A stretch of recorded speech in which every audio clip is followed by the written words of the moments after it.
Allegiance. Pledge allegiance to the flag of the United States of America and to the republic for which it stands, one nation, under God, indivisible, with liberty and justice for all.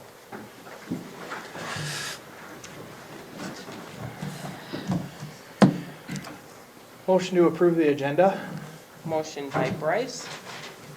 Do you want to change things around or no?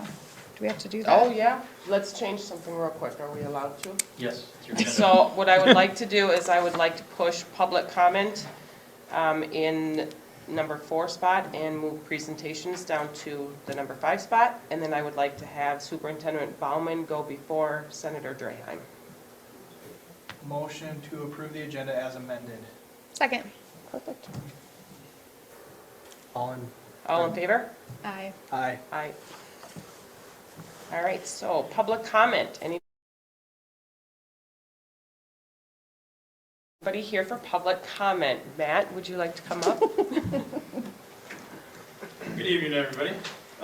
For those that don't know me, my name is Matt Pivot. I'm the owner of the pharmacy in town here and also a board member of the Chamber of Commerce. I'm just here on behalf of them to kind of provide an update with the latest that's going on with the Chamber. At our last meeting, Bob Vogel attended the first part of our Chamber meeting on Tuesday, October 12th. He discussed the CDA TIF project that was proposed to go in here in Elko New Market. As a Chamber liaison, he just wanted to get to present the information to us and explain it to us, and then have the Chamber Board give any feedback that that we had. The Chamber discussed their thoughts and provided that information to Bob. He will continue to stay on top of this as the Chamber's voice. And then a couple of events. We had a car cruise. It went really well. That was in October. Thanks to Kate for all the planning she did in putting that together. It was a huge success, turned out good, and we're looking forward to it for next year and more events to come. The only thing we could have used was more volunteers, so other than that, everything went great. A few other events. We had Lunch and Learn on just this past week at the Firehouse Grill, and it was about various online marketing options that businesses can utilize. We decorated a door for the Halloween party that was at the school last weekend. And then we have our annual dinner tailgating party coming up here next month, November 21st.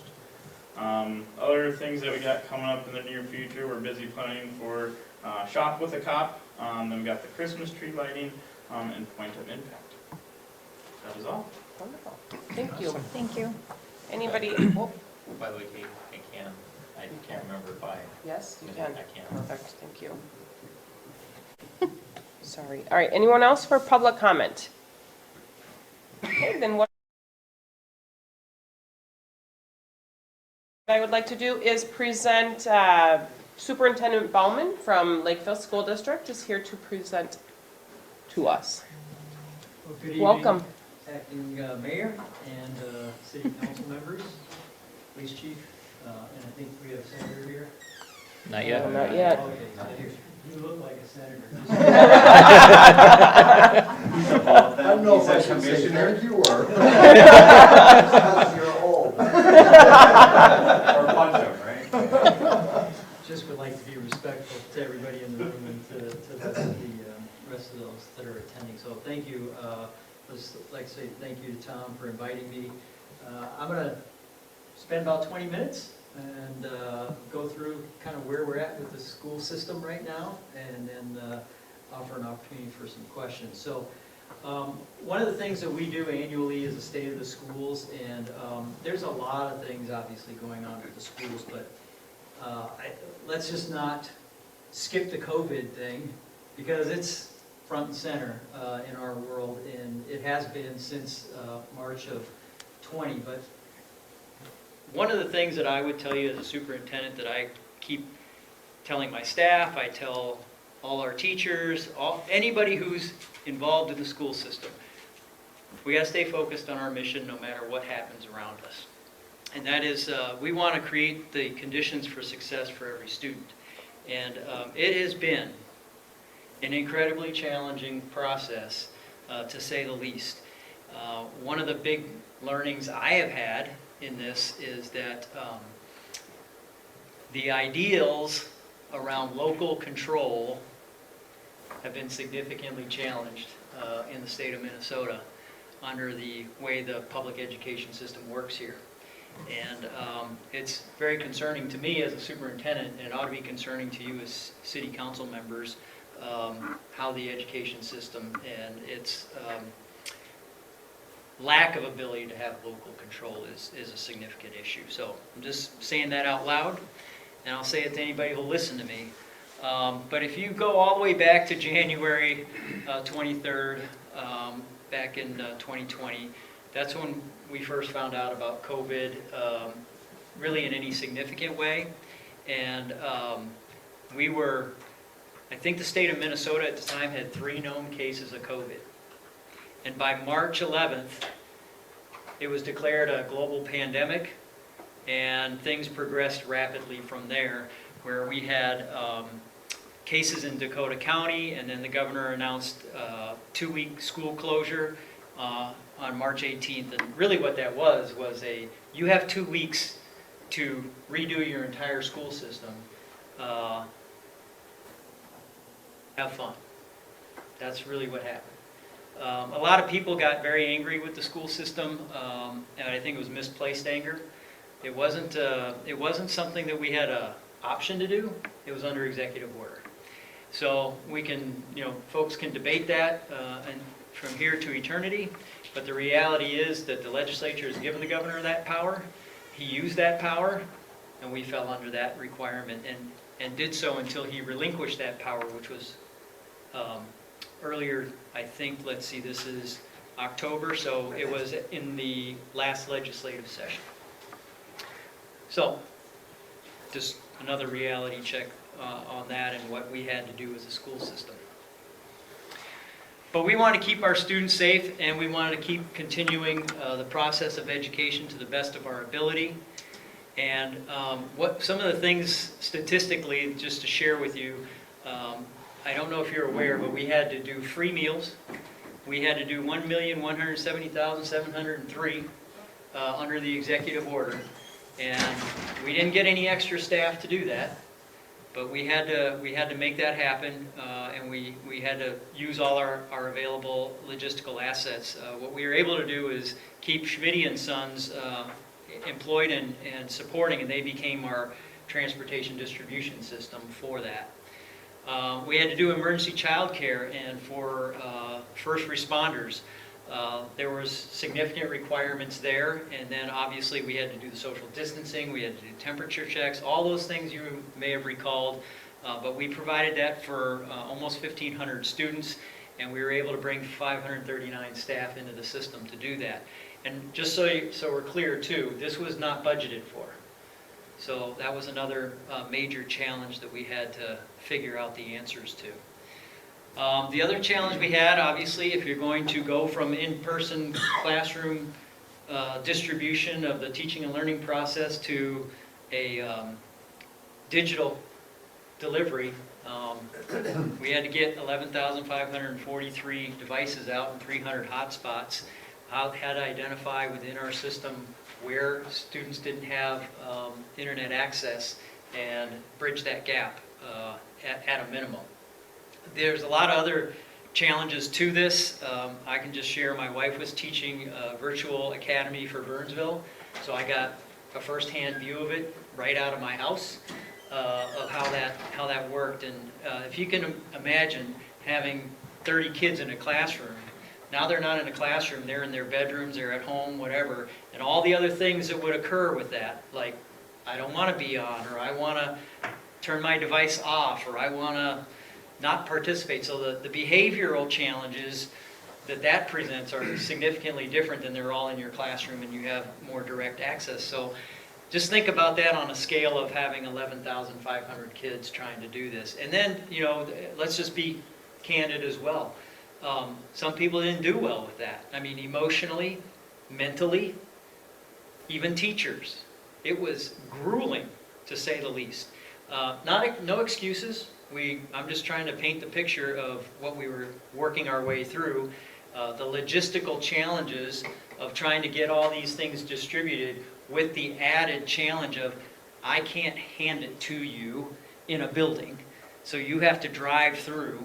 So we're trying to figure out all these different things very, very quickly. And what I can say is our staff rose to the occasion. I think we did better than most school districts, and I just say that because I meet with all the other superintendents in Dakota County every Thursday, and we have been meeting since March, and just being able to compare and contrast and some of the things we had to help other school districts with.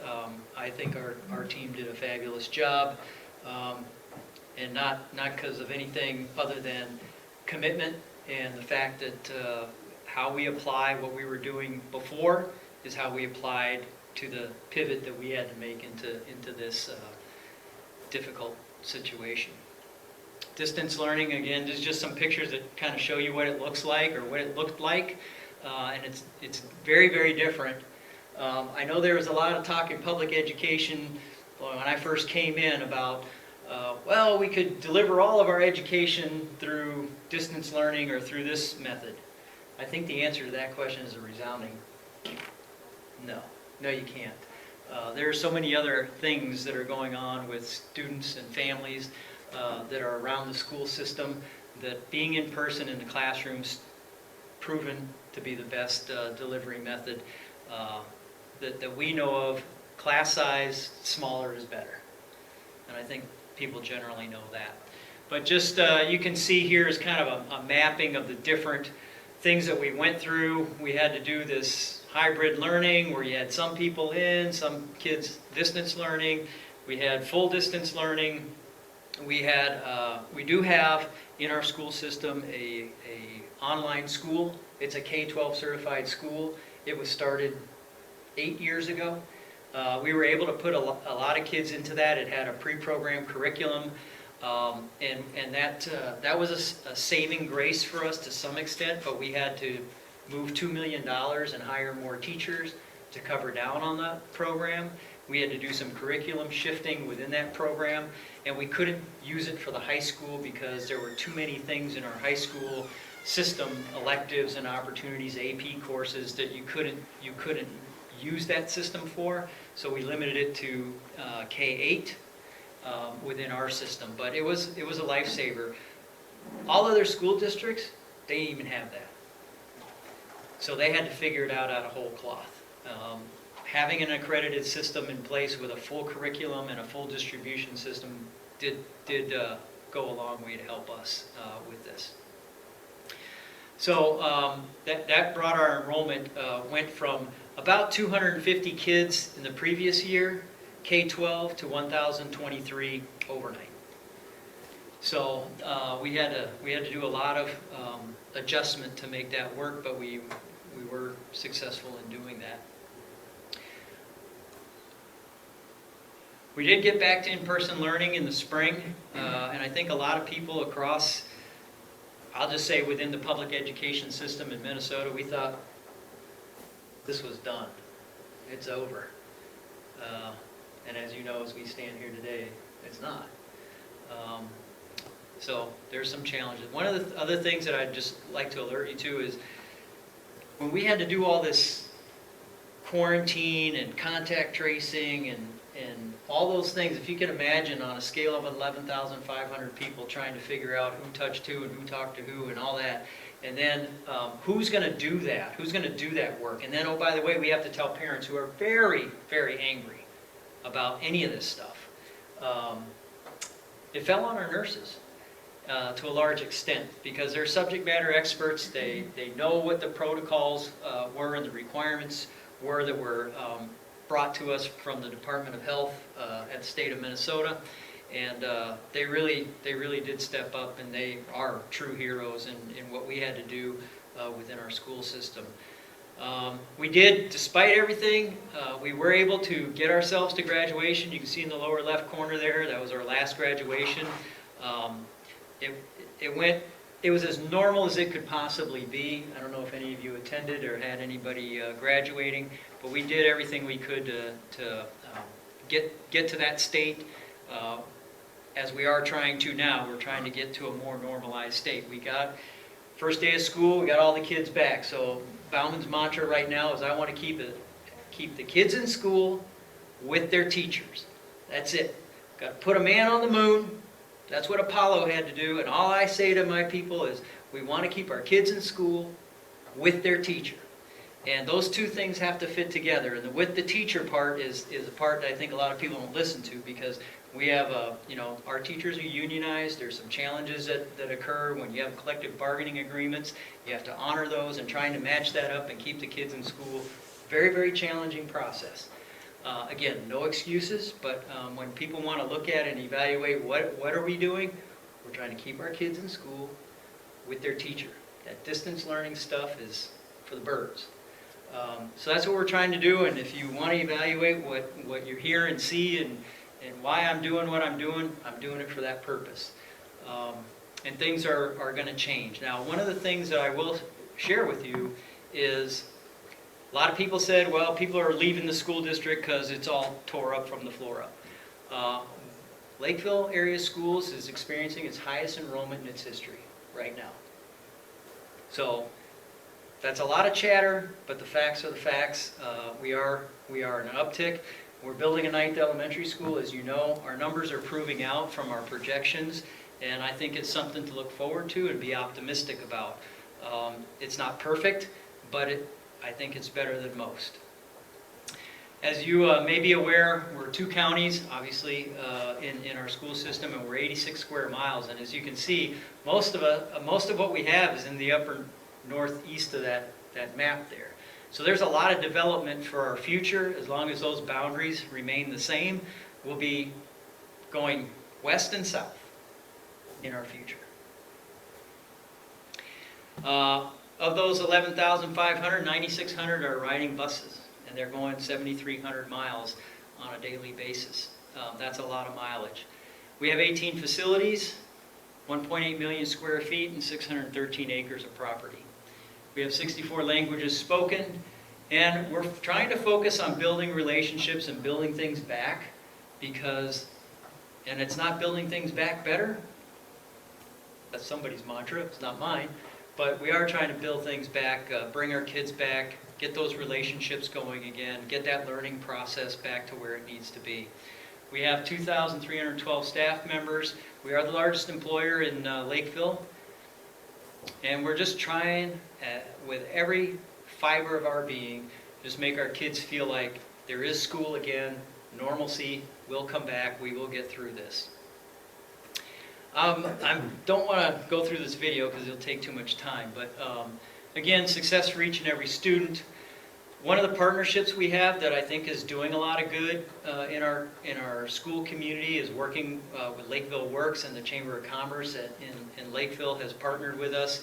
And the idea there is to give kids some real-world experiences, and we're trying to vector away or move away from the mantra that the only thing you can do when you get out of Lakeville schools is go to college. There's a lot of shortage coming in trades across our country, and for sure within the state of Minnesota, and we want to try to encourage kids to see there's other opportunities out there if they want to explore them.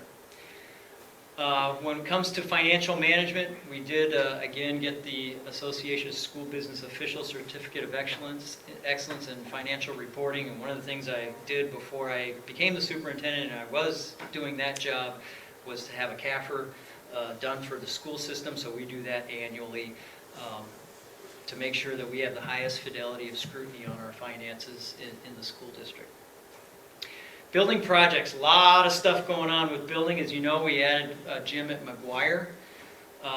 We do have the swimming pool going up. You can see on the left there, it's a little further along than that, but a lot of good work going on there. We're expecting that to open up in the spring. We have artificial turf practice fields for both north and south, and the one in north, both of them are dome ready. The one in north is supposed to get a dome this winter.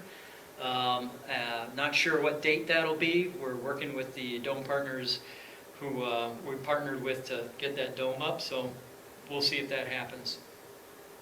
We also have done a lot with security. Some of you may have seen the thing on Care 11 last night. They did a special on what we're doing with our security. We have a 3D that is putting in a very sophisticated, that's probably not the right word, a very probably the best security system you can ask for in any school building. I would say in any building at all. And just to give you a little sense of what it is, if you look in the lower right there, you'll see a hand on a button. So what we have in every classroom is that button. And what it does is when that button's depressed, a text message goes out immediately, an alert, and it identifies exactly that location. It also pulls the doors on the classroom and puts 1,200 pounds of magnetic pressure on that door. And then it also has ballistic protection for any outer-facing wall, and it also has pull-out ballistic protection so that in a doorway such as that one, and you can probably attest to this, Chief, you have a fatal funnel coming through there. If somebody was trying to breach that or to do something in a classroom, we have a pull-out, so you can imagine where this gentleman's sitting, a pull-out ballistic panel, and then the students can be moved on the other side of that, so there's cover, there's concealment, and then there's immediate communication across the entire system. And that's in all of our classrooms across all of our school district. Now, we're not done installing it. We have a phased process we're going through. We prioritize the high schools and the middle schools and the elementary schools. And what you're looking at here in these desks are where our folks that have access control, all those front-facing areas there are ballistic protected, and then each of them have an egress. You can't see it in the pictures, but they all have an egress method where they can get out of there safely if there were a shooter or active shooter situation. So we're trying to get a little bit ahead of the curve. Now these are the measures for final protection. Obviously, we're doing a lot of other things like threat assessment. We're working on being proactive on the front end. We've added some anonymous reporting systems into our security system. So there's a whole layered program here, but that's also going in to our school system. This is our projection on our growth in enrollment. What you can deduce from that is by 2030, we're going to be about 14,000 students in our system. So we're down here at 11,500, so there's some considerable growth that we see coming to Lakeville. And what that tells you, we know that we're going to have 1,000 more students by 2025 in our elementary system. 1,000, if you think of our schools at around 650, 700 students, you're really talking about 2 elementary schools, and right now we're building 1. So what we did do to offset some of the challenge until that new school opens is we put additions at JFK, we put additions at Christina Huddleston, and at Lake Marion Elementary. Also at Eastview Elementary. And then the new elementary school, the location that we've cited for that is up off of Highview. If you know where All Saints is in town, if you go down Highview, heading toward the traffic circle on Highview, it's between All Saints and the traffic circle there. You can see some new homes exactly across the street on Highview or going into your Hortons, a builder over there.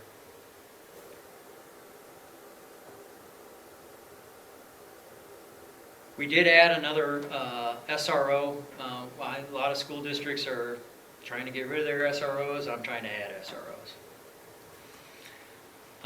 And then the technology, we've done a ton of work in our technology systems to be able to meet the challenge of the future, and also because our students each have a device, we have to have the capacity to manage that, and so we're doing that. And then right now we're in the process of doing a strategic planning. We brought in Teamworks International to help us facilitate that process. You'll see some more communication about the opportunities for community to come to meetings, forums, and opportunities to share their thinking. It's a very programmed process, so stay tuned for that. And that's really all I wanted to say. I'm 5 minutes over, so I apologize. Oh, did I? Okay. Yes. All right. So that's the one over the world really fast. I'll stand for questions. I have a question for you. Since the state required that you provide these meals, did you get funded or granted Well, any money the to way help it's with played, the way it's playing out is the federal government, if you remember, I think just before the Trump administration handed off to the Biden administration, they passed a ESSER. It's called ESSER, E-S-S-R.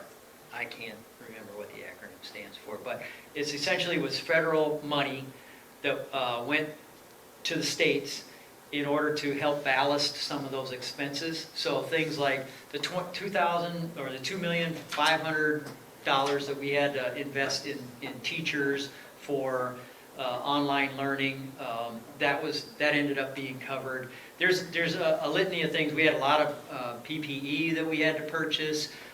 So what it came out for us is we were very stingy about spending a nickel. Because we didn't know what was going to happen. We did have to go into our unassigned fund balance, but by about 2%. And just to give you an idea, some school districts wiped out their fund balance. What we've been able to achieve by the monies that we have received, and we did for the first time, we did apply for some grants that we've never applied for in the past because we never had the demographic support to actually get them. But other people chose not to do that, so they gave us some money. For an example, they gave us about $300,000 in information technology support that we weren't counting on. So that lessened the blow of what we had to spend there. But the way things have worked out and some of the decisions that I had to make that weren't popular within the staff, but were probably, in my opinion, were the right thing, because our fund balance is about a zero loss overall between last fiscal year and this fiscal year, even though we had to do all that stuff. So we had to do some pretty tough decisions, some smart thinking, but financially it was kind of a wash for us. The state didn't bring in a lot of money. They didn't have, well, I won't say they didn't have a lot. I mean, from my estimation, there was money available. They chose to use it differently, and that's a whole political process. But the federal government did put some money, but it's like anything else.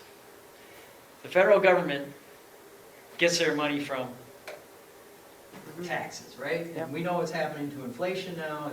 The inflation issue is probably the more sinister issue or nefarious issue in public education right now, because if you give me $2 million yesterday, under the previous administration, that went a lot farther than it's going to go right now. So, and that's true for you all too, and you know that. So no bueno. That's one of his 64 languages they know. Yo hablo español, but not everybody. So a couple questions, Michael. You talked that you're bringing in PlanWorks to do all this. Teamworks International. Teamworks International to do all this They're already planning. in, we've already started. Yep, and you indicated that there are opportunities and public outreach opportunities for it being. Are there going to be any held down here? Well, we can talk, Tom. I think it's not a bad idea. So yeah, I'll say yes, I will commit to that. We can help facilitate spaces and stuff for that if it's necessary. We'll do that. Student population wise, we don't make up the majority of the district by any means, but Right. it's a long drive Yeah, we'll come for down busy here. families, so. Absolutely, we'll come down Okay. here. My goal is to facilitate, not to, throw up obstacles. Okay. So yeah, we'll do that. So I'll ask you the question then. Sure. Told you. 10th elementary, so I see a 10th elementary.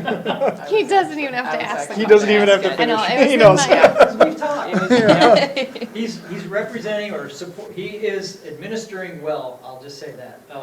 So my view is that we think there's going to be a 10th elementary. I do think the board wants to go south and west with that elementary. You have to, the most important thing I think we have to consider though is the long-term financial situation when you invest in a building. First, you gotta fill it, right? So that's kind of the very basic. But the second thing becomes, what's it cost you to, because we gotta do land acquisition. And I don't know how it works with the cities, but typically, if somebody knows you need something, you can run into some challenges with what your per acreage is gonna be. So we wanna be careful about that. And it's not my decision, but I can honestly tell you that I have counseled the board multiple times about, we need to go south and west. So that's closer this way. Now, whether it's how far south we're gonna go, there's all kinds of other conditions involved in that. So that's been my counsel, that will continue to be my counsel. But they let me go tomorrow, you know, somebody else might have a different opinion. What, based on your projections, what rough timelines on when that could be necessary? The way I would see our process is, we're gonna probably go into October of next school year. So that's we're 21, 22, so 22, 23. We'll see, what I do is I call it should hit, did hit, validate your number, right? So we have a projection. If we hit that number on our projection, or anywhere close, plus or minus 100, then I think now we gotta start talking about a referendum. We cannot build a school out of money that's in savings. We don't have enough. So we'd have to do a referendum question. So that would be something then that we would talk about on the ballot somewhere in the 22-23 school year. And then it's a 36-month process to design and build. Like the one we have going in on Highview, I don't even think we've finished the land acquisition on that. I think the city of Lakeville's city council has to vote on something. I want to say it's around the 4th of November. Well, don't quote me on that date, but Plat. say again? The plat. Yeah. Yeah, of course, you guys know what that is. I talk to some groups, and they, if I say plat, they'll be like, "What's that? Someplace in Nebraska?" Okay, yes, the plat. So I think that'll all get done, and then I know they want to put a spade in the ground sometime this summer, with an opening in the fall of '24. Commissioner Wolf, you had a question? I just was gonna ask, That would be Senator. He's above. I was just gonna ask, you don't have enough kids to fill up one school, but could you ever talk to New Prague about some sort of partnership and, have a junior high and a senior high, or is that against the law in this school? I'm not sure if it's against the law. I've not seen that. Other than like. You could be the groundbreaker of that whole thing. I want to be the groundbreaker on all kinds of things. I will just tell you, so intermediate school districts are like consortiums. I don't know if you're familiar with intermediates, but they don't. Where there is partnership and there is levy structures that, like 917 could want to get a building that they need for students, and the rest of the consortium through the levy has to support that. So I don't know, I guess I could check in with Tim and see what he thinks. It's tough in this town, I believe. There's a lot of people, once the kid gets to 5th grade, they might be in traveling sports. Now they either got to travel 12 miles that way or 12 every Well, night. I would tell him to build more houses and get rid of that problem. Well, Well, I understand what you're saying. okay. isn't it at some point, I was gonna ask this, 17,000 kids in one school district? At what time do you redraw the district and Never. spread? Well, I can tell you that Never. that doesn't happen. Never. I came out of St. Paul's school system. When I was there, we were the biggest in the state. It was 40,000. And that's an unmanageable, unadministerable kraken, is what that is. It's too big. Anoka, Hennepin, Minneapolis, those are all districts that are way too big. I would tell you, What's the geographic area of St. Paul's district, though? I don't think it's as big as ours. I was just gonna say, that's where you start to you're 86 or almost 90 square miles, at what point do you? Well, that's a whole nother thing. As far, I'm not aware of too many school districts being redrawn. I'm not saying you can't, you probably can. I know congressional districts can, but that's a whole, I don't even know what you want to call that, but, We had yeah. a planning commission meeting on Tuesday night, and our planning commission asked when we could get our own school district here. Well, again, to me, a school That's district, kinda my- especially in an urban or suburban environment, more than 15,000 students is too big. K-12 one building. So I wouldn't be against, I wouldn't push back on that. I think getting to 14, 15,000 is about as big as Lakeville should get. But, Michael, when I've worked in multiple smaller cities, and this question comes up a lot. Although I'll be perfectly honest, I grew up in communities which were in multiple school districts more than just two. Right.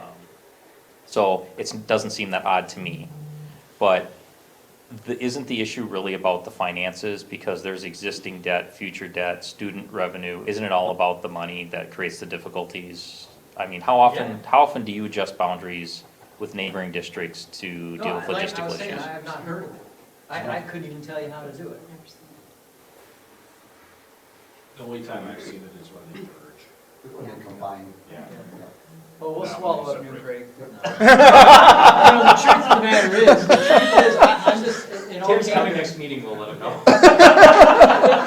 He'll want to bend me into a pretzel. Can you put that video the- snippet on a slide? The biggest the school district, I really believe, is in the 15K range.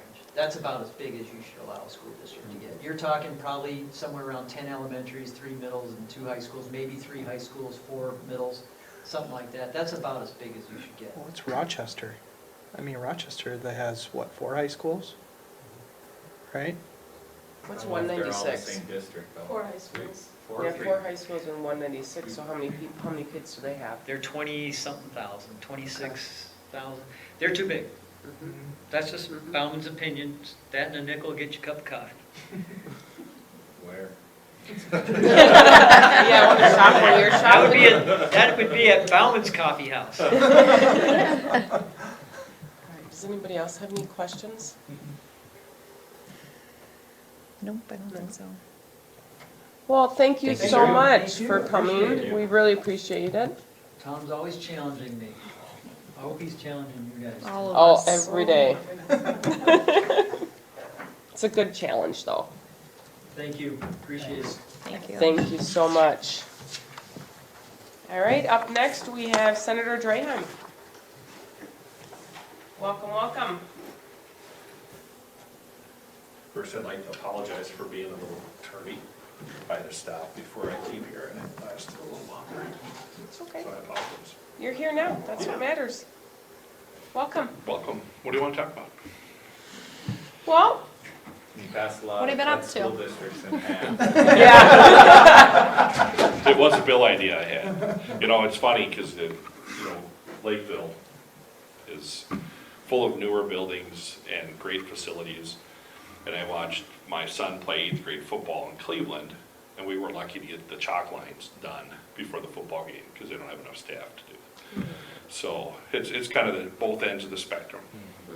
We're fortunate to have so many schools that we do have in Minnesota. So. Well, what can you tell us about what's happening in legislation right now? Sure. Kind of dovetailing off what he was talking about, a lot of what we did was react to the federal government. So everything flows down, unfortunately. So the feds were really generous with money. Unfortunately, we didn't have a lot of control over it. And I would say a lot of our time this last year was trying to understand the impact of the federal funds on our state budget. And there was so many different programs that they had announced, okay, we're gonna spend, billions on XYZ, but they really didn't give you details for months. And then by the time they were giving you the details, there was a new program coming out with billions more. And I say billions. that came into Minnesota. Lots of money. So with that, I'm gonna ask a quick question. Sure. How will the $1 billion loan for the UI expansion of benefits from the federal government be paid off? I think it's 1.1, but Okay. that was a lot of conversation on that, and I really pushed to use some of the resources we had last year to pay that down. And I think I was outnumbered by the perception that the feds were gonna somehow hand us money for that purpose, because the feds had put a lot of money on unemployment, a lot of money on unemployment. And some mandates down to us as a state. But we're still feeling the ripple effect of paying all those people for all those months to not work. And that unemployment bubble is there and it is real. And we have less workers paying into that. So a double-digit increase in unemployment insurance is a reality if we don't react. So I'm hoping that we can use some of our, I'm guessing it's gonna be about $3 billion in surplus coming up for this year in a, what we call supplemental budget, which is every year it seems like, to pay down that, because I do think Main Street businesses, not Wall Street, but Main Street businesses, who don't have a ton of employees, but it affects them more because they can't spread it out. And having employees myself, I understand the unemployment system and how that works, and I have been affected by that. And I have heard of a lot of claims being falsely pushed forward on unemployment to employers that never hired people. So that is the latest thing that they're really pushing. Someone that's never ever worked at a facility is trying to collect unemployment today. Right. And so it's Well, we've run uptick. into in our situation employees where there isn't a claim, but the state decided there was, and we're Shocking. having to.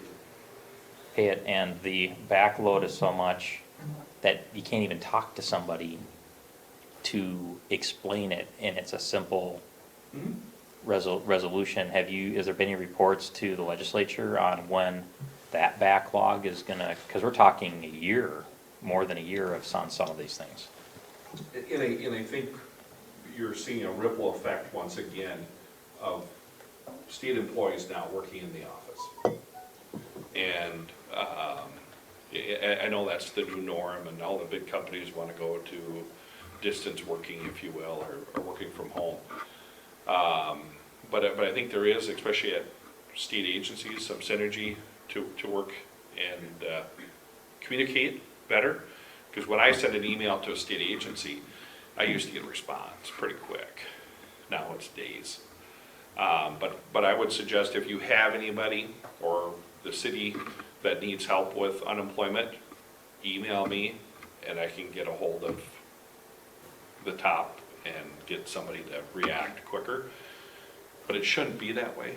It's not fair for some to have special access and not others.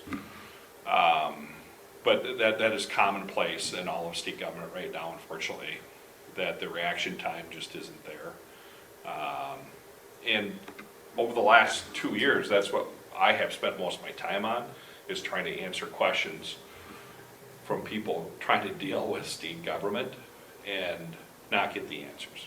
And that's part of the reason why it's so frustrating for us to be misled by some state agencies, especially the Minnesota Department of Health, throughout this whole process. It's, you know, we're supposed to be the conduit for the people to the state, and if we can't get answers, or if we don't get a straight answer, it's not helpful for people. And people were just in panic mode, you know, 2 years ago, and they just wanted to know. They wanted an answer. And I realized the first few months, no one had answers.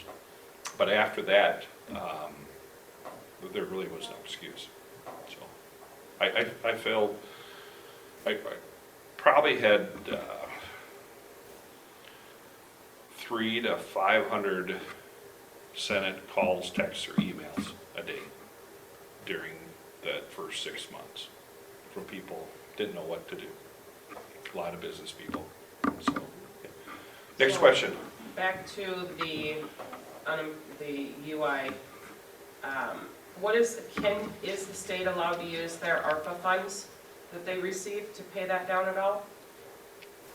Can they? I thought they could. We talked about a bunch of different scenarios, but we didn't have the political might in the House Okay. to get that done, or the governors. So basically, the state just wants to stick it to small businesses again by raising the rates on unemployment when these businesses have already had to close down for numerous times, numerous months. I personally had a business that was shut down for 12 months. I have an event center in New Ulm, and it's a bigger event center. We hold 550 people for a sit-down meal, and we were shut down. And all the aid packages we did not qualify. So I feel the small businesses' pain, and I would say I was probably the loudest voice trying to protect that unemployment insurance. I'm hoping we can come to some resolution. Most of the time spent on unemployment insurance was on 16 and 17-year-olds and seniors.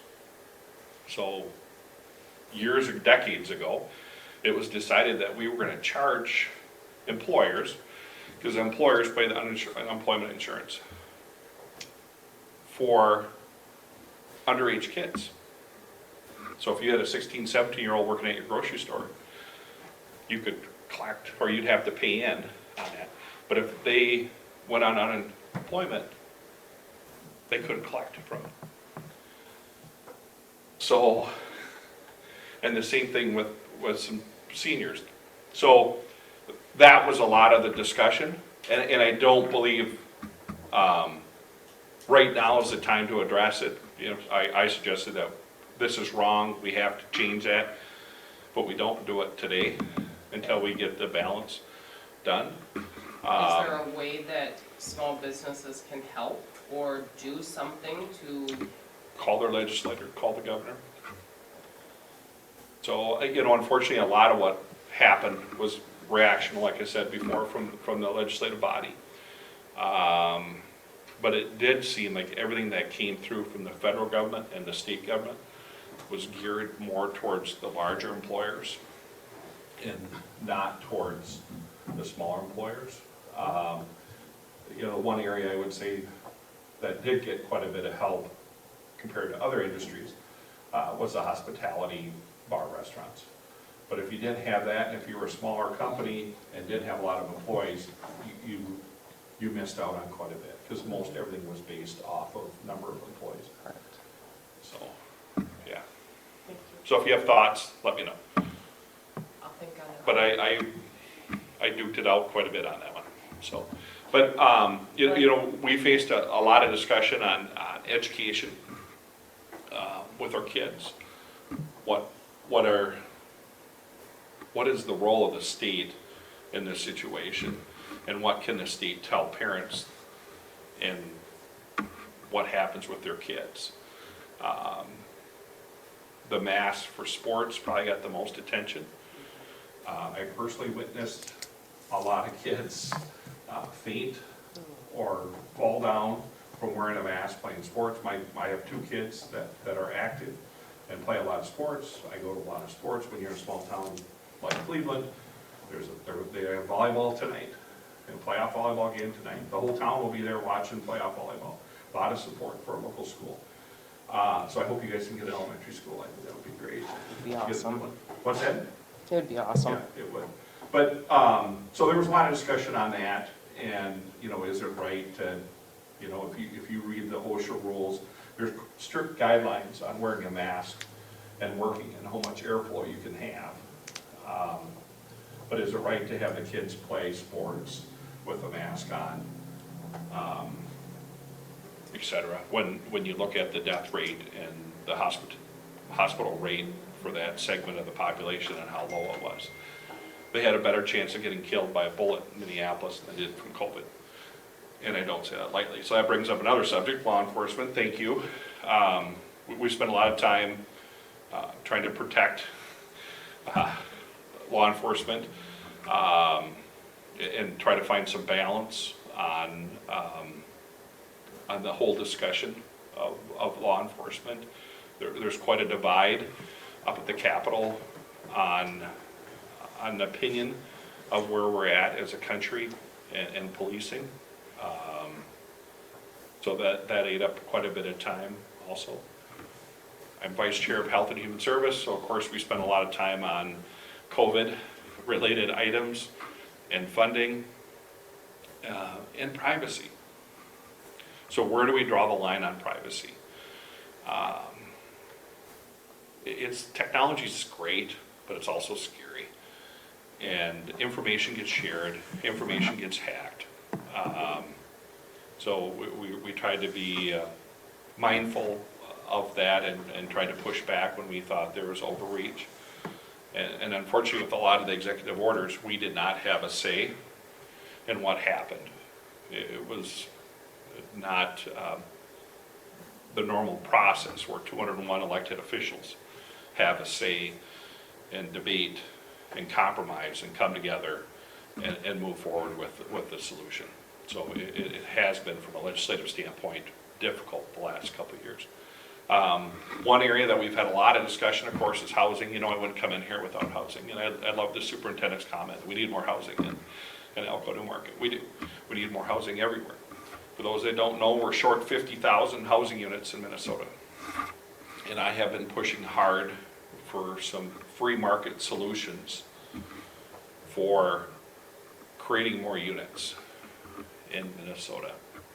For 40 or 50 years, what we've relied on is government-funded affordable housing, apartment buildings.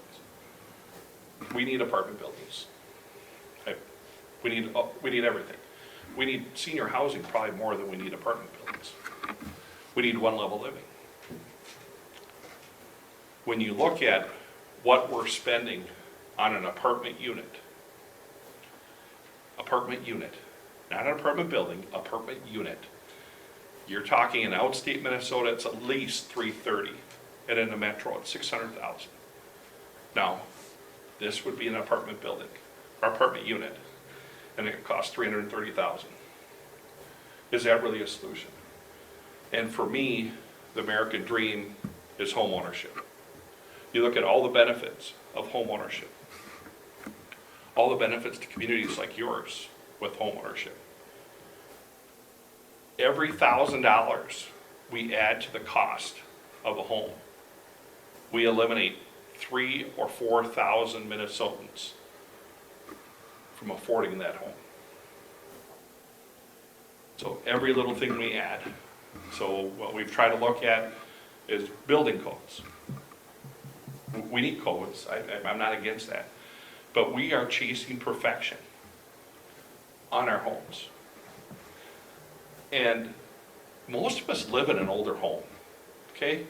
And we have a safe, pretty good energy efficient home, unlike the old farmhouse that I lived in 26 years ago, that before I bought my first house, which had single pane windows and newspaper for insulation, etc. But most of us live in a house that's pretty energy efficient, pretty safe. But every time we try to make improvements, we chase away people that can afford a house. So my proposal was we call a timeout. Let's just take a break. Because every year we add new things and that adds up. The next thing we did and had a lot of discussion on was zoning. And I know we've had discussions on that, and not everybody appreciates my opinion on that. I just want people to be aware there is a big push nationwide to go a lot farther than what I want. I want a commitment from every city to have some high density in their city. I don't define what some is. I don't define what high density is. I just say you need to plan and do a better. The state needs to do a better job. Everybody needs to do a better job on housing. A lot of communities across the country are looking very serious at doing away with zoning, period. So that means you had one empty lot, someone could pop in a triplex in the middle of your street, or put a granny pot in, which is a whole nother debate. I'm trying to push the cities to do the right thing, which I think most cities are doing the right thing. I think you are one of those cities that do the right thing. Another issue that got a lot of attention was we wanted to close a loophole in aesthetics. Right now, PUDs, plan unit developments, are very important. I have done a plan unit development. I am marketing a plan unit development right now, 69 units. Indoor pool, outdoor pool, pickleball, tennis. Fantastic development. I'm marketing it right now. And that went through the PUD process. I support the PUD process. The problem I have, when we look at affordability, is I don't think it's in the city's best interest to tell me what I want to build. As far as how many garage stalls. The last spec house I did, personally, had 4-car garage. But that was the market I was building in, so that's why I built it. I don't think the city should have the right to tell me as a property owner how much brick or stone to have in the front of the house. I don't think that's the place of the city. And we go back to that $3,000 or $4,000 it saves per thousand, and the reason there's a big variable like that is interest rates. Right now, interest rates are really low. When interest rates creep back up, it'll be 4,000. So for every $1,000 we add, we eliminate 3,000 or 4,000 people. Well, you put that lick and stick brick on, or add an extra car garage, you're talking $15,000, $20,000 on that house. How many people do you eliminate from buying that house? So that will be an issue that we'll continue to bring up this year. And the last piece of the housing is probably rent control. Rent control is on the ballot, and that's the only way it could be done. So if you decide that you want to tell your business people downtown that have an apartment above their business or have a duplex in town what they can rent their unit for, then you should support rent control. I do not support rent control. The majority of the economists throughout the world, not the country, the world, do not support rent control. Rent control is probably the most studied aspect of housing. When I was in college, we talked about rent control on supply and demand, and how it affects supply and demand. But that is one aspect being pushed by the League of Cities and Minneapolis, St. Paul, and a couple others. So I hope there's no discussion in your community of that. It is not healthy. I don't think it's needed. The solution is we need to build more units. Prices will come down. So, question? No feedback. Okay. So, we've gotten into the weeds a bunch of times on this, Yep. Rich, and this isn't the place for it, but just a couple of things on the topic. One, I would agree with you that code has a big impact on the type of construction. We're doing, currently have a proposal for an 88-unit apartment building where the unit cost is half of what you're saying it is. Because it's a new construction type, it's more efficient type of construction than your traditional stick frame apartment buildings. So I think there are ways to reduce the cost. Is it a pre-engineered It is. from RISE or from who? Dynamic Homes. in Detroit Lakes. Okay, good. Yep, so it's Yep. good deal. Yep. PUD, we also agree that PUDs are a good thing, but they're not, we don't force them on developers, they're usually requested. And I do have to say, we do have PUDs where the trade-off, the public trade-off for the flexibility that we provided was architectural. But that wasn't at the city's part, because for the developer, the cost of providing pickleball courts and a pool, or additional parkland, or off-site infrastructure, actually is more costly to the development, and actually more costly than to the end users, because somebody's got to pay for it, Oh, definitely. than the architectural standards where the city said, yep, that, we find that as an acceptable public benefit based on the nature of the product of housing that would be provided, and the developer suggested it because that was what they had preferred. And that's what the bill said, is it's okay for the developer to come in and say, we want to build 3-car garages and make sure every house has 32% stone or brick on it. That's okay. We're not saying you can't do that. Yeah. We're saying that cities can't force the property owner or the developer, because sometimes they're different, sometimes they're the same, Yep. to do that. But it's hard to do when it's a negotiated, it's hard to demonstrate that in a negotiated process. The developer will always say, I was forced to do X, Y, and Z, when you know darn well that in the meeting that you met with them, they came in and said, hey, can I do this instead? It depends on who their audience is at the time. Now, in code, do we have it written out that those are required elements or specific elements in order to PUD? No, and I think you can do that because that's a black and white. I'm just saying that PUDs do work, and some of the, And we're not getting rid of and PUDs. some of the, The but, only thing we're doing is the aesthetics. and I think that's a legitimate part, and I think that's it's a valuable part that can be done. I think that the PUDs in the discussion have been aligned. We would be happy to sit down with you and talk with you at length about ways that maybe, things that could be done to maybe restrict the abuse of PUDs. Sure. Because I'm sure it happens somewhere, not here, and not in 98% of the communities out there, but I'm sure it happens somewhere, and we'd be happy to talk to you about that. So can I ask, what are you guys doing for affordable housing? I'll take That isn't government. Yep, there we go, right there. Renee's got that. We are one of those cities, we've recently reduced our fees almost $8,000 per dwelling unit. Thank you. We've amended our code to allow accessory dwelling units, both interior and detached from the home. We have reduced minimum lot size requirements, we've reduced garage requirements in certain zoning districts. We've increased density in various Perfect. districts. You're doing everything right? We are reviewing our mobile home ordinance to make it achievable to actually create a mobile home park. There's a lot of money for mobile home parks, by the way. So, We've So- done a lot of We have state funding for mobile home parks, because that, when growing up, that was the first step in the home ownership ecosystem, was a mobile home park. The quality of the mobile homes are amazing today versus what they were when I was growing up. So they've come a long way, and the state has worked really hard to help with the infrastructure and other things in mobile home parks, because we do think that is a good fit for some communities and some areas. So I guess the underlying point of that is that these are all initiatives that we did that work within what we think we feel we can do without undermining the local values and Sure. priorities. And all those initiatives were all started before any of these legislative discussions came up in hot, heavy at the legislature, and they were done locally.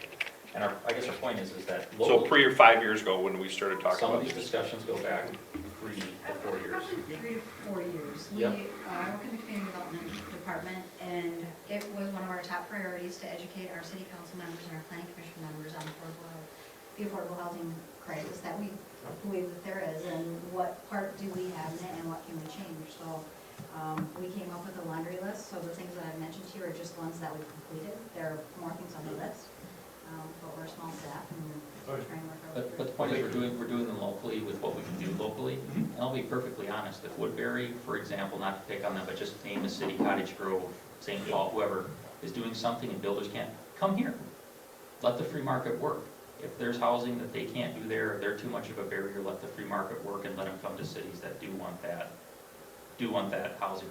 But don't dictate with one-size-fits-all type of mandates, this is how you do it. And They're not one size fit all. I mean, it's just closing the loophole, because today you're not supposed to mandate garage size or aesthetics So it's already in state statute. We can argue that point, I Well, disagree with that. I can pull the state statute and send it But that to you. relates to building code, but, but what I'm saying is, we would like to work with you, because some of the things that you talked about, I think, are workable, and some of the conversations we've had, I think there's areas of common ground, I hope so. but I think there's not enough credit given for what local jurisdictions are doing within their homes, and I think there's too much of isolated instances being used to demonize what cities do generally. So we're just saying, we would love to work with you and sit down with you and actually do some brainstorming and work session, sit down across the desk and actually work through some concepts that would be workable, that if we're on board with it, we will go to our peers and go out and sell the idea and help you sell the Sure. idea on that. And as you know, within Scott and Rice and the Sewer counties, there's actually a pretty strong vocal group that if you got them on board, they would be able to possibly carry a greater wave on that Sure. particular topic. How about impact fees? I know, So that was, on the impact fee side, the road fees, the road fees, yeah. on that, so there's different views and different suggestions on how that would work. There's been a proposal for like, road construction fees. But it's suggested to work no differently than sewer and water finance within cities and have been financed for decades and decades using the same types of methodologies and same type of logic.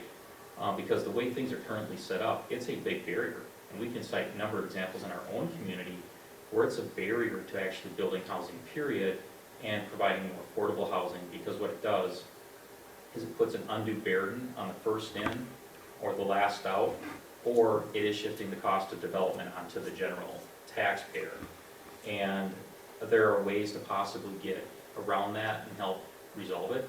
But in our community, that's probably, aside from decisions by individual landowners, the biggest barrier to providing housing, and one of the biggest cost drivers on adders onto the cost of that housing within our community is collector road infrastructure.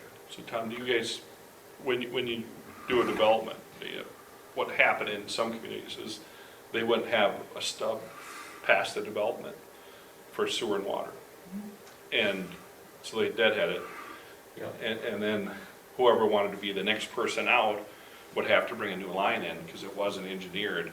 So do you guys have requirements in town where if you're gonna go out and? We're to and through. You bring it to your site, through your site. Yep, To the next. exactly. That's what it should be. Yep, and for Yep. local streets, they do that, and developers are happy to do that, but when you're talking collector level roads, the bigger roads, they're usually bordering between two different properties. In a big water main, you can run a 12-inch water main under a 28-foot local, or 26-foot local street. Those other roads, they have particular locations that are usually not interior to the development. And so, and where you run into it, and it is, and the reality is development needs to generate a profit for the investment to be made, and there's nothing wrong with that. That's actually a good thing. But it becomes a barrier to having basically the return on investment justify the investment with some of these costs. And what happens is the first one in, they can't eat the cost for the four guys behind them. And then you have that roadblock that creates the bottleneck I've been there, done that. for the development. It's killed a lot of deals that I've been involved Yep. in. Infrastructure. Yep. And that's why I had bills to help out for infrastructure for affordable housing. That's the number one roadblock for cities to do more lower end housing is the infrastructure cost. So we'd love to sit down with you and talk, brainstorm about ways that might give cities more tools, and better ways to make things happen without having to maybe even necessarily get money from the state, but it can happen within the local confines of the project in the city. So one last comment, if I could, on housing is that this is the first year ever that we did housing infrastructure bonds for single-family homes. And we did that for communities like yours.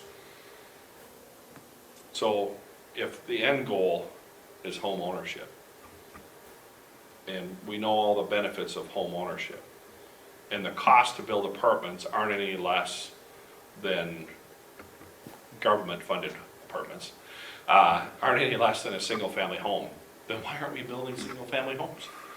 So 28 million, and most of that came out of housing infrastructure bonds. First time ever can go to single-family homes. And workforce housing program, get familiar with it. To me, that is the future for towns like yours, and we're trying to do what we can to push you, because if the employers would want to come in and build down the road here in the industrial park, they want housing. How many housing units do you have? And that's a main obstacle right now, is finding communities with housing. You have the great school districts. I mean, you guys have a great location. So it's just not if it's going to happen, it's when it's going to happen. And I think the housing is one piece you could be ahead of on. So anyway, what else you want to talk about? Redistricting. Redistricting, wonderful. We'll find out. It's going to be interesting with redistricting this year. You know, things got pushed back a little bit on the federal level with the raw data that was sent out. My district was one of the better districts for the need of new voters. I think mine was a deficit of 354. A lot of the districts out west are short like 10,000 people. So what's going to happen is everything's going to get sucked towards Rochester, Mankato, the metro, etc. So I think you'll have another district in Scott County, in Carver County. We'll see how they decide that, where they start drawing the lines, if you will. But it will look different. The congressional maps will look different. And I think it'll be good for you guys. I don't think it'll. For the benefit of the council, can you talk a little bit what that process looks like at the legislature and Sure. who ultimately makes the decision and all that? No one makes the decision. It's made up. So if the legislative body cannot come to an agreement on how the maps will be drawn, it'll go to a panel of judges. And they'll have hearings, and they'll tour the state asking for input. It's been like 50 years since the legislative body has come together and did something. So the chances of us coming together are very low and agreeing on not only the state 67 Senate districts, but the congressional districts too. So it'll be interesting, and I'm glad I'm not involved. I'm not on that. But any questions on that process or anything? Any words of wisdom? Change it. Yeah, it's too bad. They should have an algorithm that they could punch in and, you know, where whatever the vote is, right or left, and economic areas and blah, blah, blah that they're supposed to use, and have it all on a computer and spit out a map and just do some fine tweaking and. Sounds like a great option for you to be able to come up with that. You've already got it You spinning. better join I that have it all committee. spinning, but And then you no, could like, I'm on enough committees. But it's gonna be interesting, and unfortunately, that probably won't get done till February. And most of the local caucuses will probably have already taken place before they know who their candidates are. So that'll be interesting. How can that happen? Exactly. Welcome to politics. But yeah, it'll be, the redistricting will take up a lot of time. And I think the small business environment will take up a lot of time. I think policing will take up a lot of time. And of course, the whole debate on vaccines and masks will continue for eternity. And privacy. They created an app, the state created an app. They didn't seek approval from the legislative body, but they created an app that we're really worried that would leak out your personal health care information. If you haven't been paying attention, the state gets into trouble often with data breaches. And, you know, I think it's just something that we have to be mindful as a society. There has to be a balance between having that information and letting it out into the public. Because it's no one needs to know our personal health care unless you choose to share it, so. Upcoming session, what would you say are probably the biggest items from a practical standpoint, the biggest items from a publicity standpoint, aside from housing, because of course we're all gonna get together and work on that. I chair the housing committee, for those that don't know, so I spent a lot of time on that. Elkins has come up with a bill that takes a lot of what I've worked on, and then he happens to be on the other side of the aisle. And he has some other ideas that I don't agree with, but that's gotten a lot of press. So in the housing area, that and rent control will be the two biggest topics. And at HHS, we kind of talked about that. In jobs, which I serve on, it'll be how do we get the small businesses back on Main Street? How do we get more people to work? And for those of you who don't know, I think in 17 we had a bill that would have required people, able-bodied people of working age, to work, go to school, or volunteer 30 hours a week to receive entitlements. So be a productive member of society. We had a carve-out for mental health. We had a carve-out for physical health, and then of course age. But that did not go anywhere. We got called a lot of nice names for proposing that bill, but it just kind of brings to light what we're facing right now, when every employer you run into cannot find workers. So that'll be a big one. The EUI, the unemployment insurance, will be a big thing. Education-wise, you know, the critical race theory has always been a hot button issue. On higher education, you know, the Z degree is something that I've pushed. We've gotten a lot of press on that, been pretty popular. Z degree would be my goal. Anybody that wants to go to college and get like a 2-year degree, you don't have to pay for any textbooks. I would love it if they didn't have to pay to go to school for 2 years. On a federal level, if I was in Congress, I would say, go volunteer for a couple years, join the military, work border patrol, whatever it is, do some training, and then come back and get 2 years free of college. But from a state standpoint, we can't afford to do that, but we can afford to try to work more closely with all the different colleges in the state. And everything's online. They have these online tutorials now. Why do kids have to pay more for those than they do a textbook? And if it's already been done here, why do we have to redo it over here? The teachers can real easily add to that.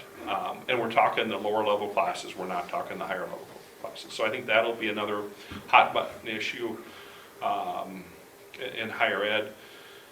Transportation, we've tried really hard to break up the pots of money into smaller communities, even all the way down to a township level. I think it's important that we continue to look at that. That was my number one surprise when I got elected, to find out that we hadn't had a transportation bill in 9 years prior to me getting elected 5 years ago. 9 years.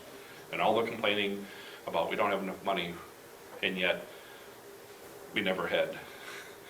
And part of that time, one party controlled all three bodies, the governor's office, the House, and the Senate, so there was really no reason to get that, not to get that done. But we need to be mindful of what we spend our transportation dollars on, and the smaller cities have bigger challenges. I think we need to spend more time on that, but unfortunately, that isn't well received in some parts of the state. So that's about it. I'm sure I missed a few committees, but those are the big ones. What can we do to help you in your job? Be my eyes and ears. I mean, I need to hear from people. So if there is something that you're hearing from your local constituents, I need to hear about it. My district's quite large. You know, it was an hour drive for me to come here tonight. You know, I don't always hear from people on issues, so if you hear something, or if you see an article I should probably see, just email it to me.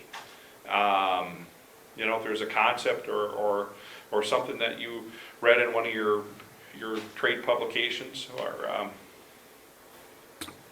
US News, who knows where you got it, and you think it's interesting and something that we should look at as a state, send it on. So, and come on up to St. Paul. Hopefully we'll be open. You guys have nothing? Well, thank you so much Yeah, thank for you. taking the time to come up. We Yeah. always truly appreciate it when you're up here talking with us.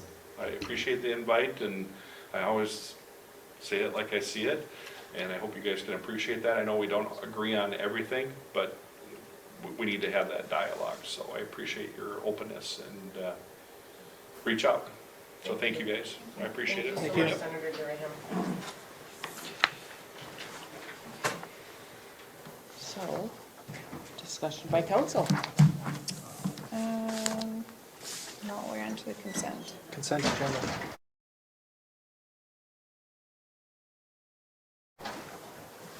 Oh, yes, geez, I skipped right over that. Motion to Ella. approve consent agenda. Motion by Bryce, Second. second by Amanda, all in favor? Aye. Aye. No public hearings, we already did our general business, so then we go on to discussion by council. Do we have to acknowledge the Chamber of Commerce report? Because he did it in public hearing. We did not do that in the work session. Yeah, so normally when we're We doing would do reports it during the anyways. work session, they'll be noted in the work session minutes, so. Yeah, we didn't do the chamber report. No, he did It was done during public comment. Yeah, it was Yeah, true. so I was just asking if we needed to acknowledge that that was done. Okay, sorry, I don't have anything. Motion to adjourn. Second. Motion by Bryce, second by Amanda, all in favor? Aye. Aye.